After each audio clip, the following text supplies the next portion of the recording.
imagine that you're looking for a stable partner, right? So you might think, well, what do you want in a stable partner?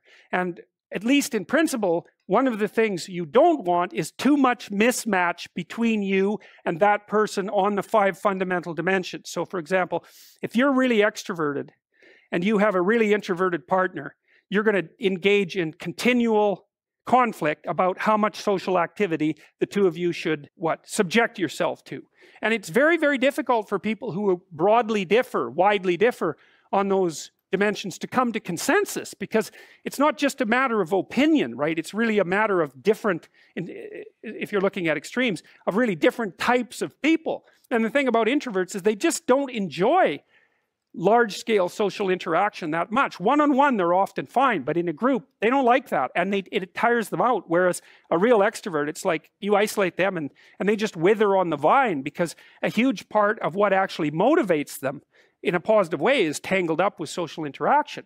And so if you're an agreeable person and you have a particularly disagreeable partner, you're also going to run into problems, because the agreeable person will say whatever you want whenever, and the disagreeable person will say, well, I'd like to know what the hell you want for a change, and be much more harsh and much more demanding in the situation. And the agreeable person is going to find the disagreeable person harsh and unpleasant, and the disagreeable person is going to find the agreeable person wishy-washy and unable to stand up for themselves. And again, that's actually one of the primary sources of tension between men and women, because women tend to be higher in agreeableness than men. It's about half a standard deviation, which is quite a large difference by psychological standards. What that means fundamentally, just so you have some sense of how large an effect that is that if you have a group of men and women and you pick out random pairs, the woman is going to be more agreeable than the man 60% of the time. So that's not an overwhelming proportion, but it's reliable, and it's quite large by psychological standards. So there's the problem with agreeableness. With conscientiousness, well, if you're conscientious, you're industrious and orderly. And orderly people seem to be sensitive to disgust, which is something we'll talk about in detail later. We've had a hard time specifying exactly what makes industrious people industrious, because it's hard to come up with an animal model for that sort of thing, and there's no theoretical model. But our latest idea is that, it's not my idea, it's actually the idea of my graduate student, Christine Brophy, is that industrious people find it unpleasant and unsettling to not be doing something.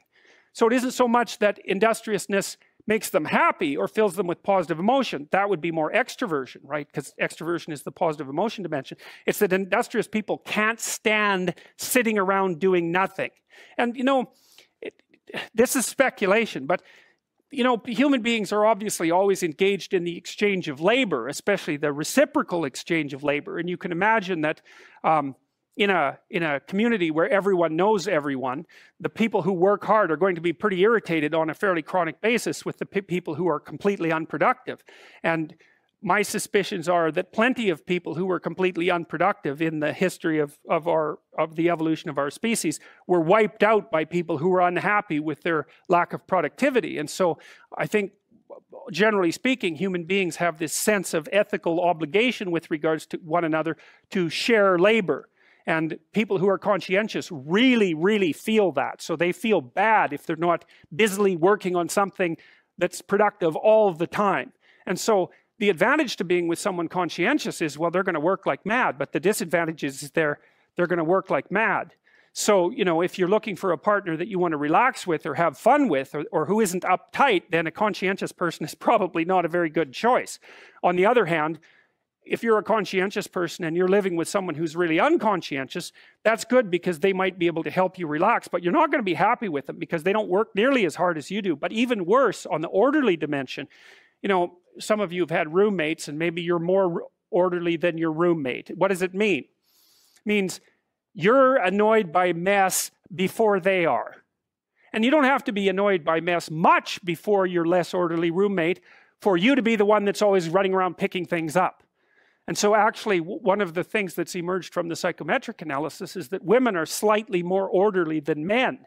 And I suspect that has something to do with the, what would you call it, inequitable distribution of housework. Because even if imagine that your proclivity is to be triggered by disorder 25 seconds before your partner's. Well, you're going to end up, it doesn't take much difference for you to be the one that's always concerned about the mess first. So anyways, and so if you're a really orderly person and you live with a disorderly person, well, good luck getting along with them. They're going to regard you as like uptight and over concerned with details and unwilling to relax, that's for sure. And they're going to regard you as, well, just a bloody mess. And how can anyone possibly live with someone like you? And so another reason why it's useful to understand your personality is because I think it gives you a better crack at finding someone that you can actually live with over the long run. And we don't know what the optimal, I don't think you want to live with someone who's exactly like you, because then both of you have the same strengths and weaknesses. And there's a bit of a problem there, right? Because maybe an agreeable person can use a bit of a disagreeable person around them to balance each other out, and vice versa, right?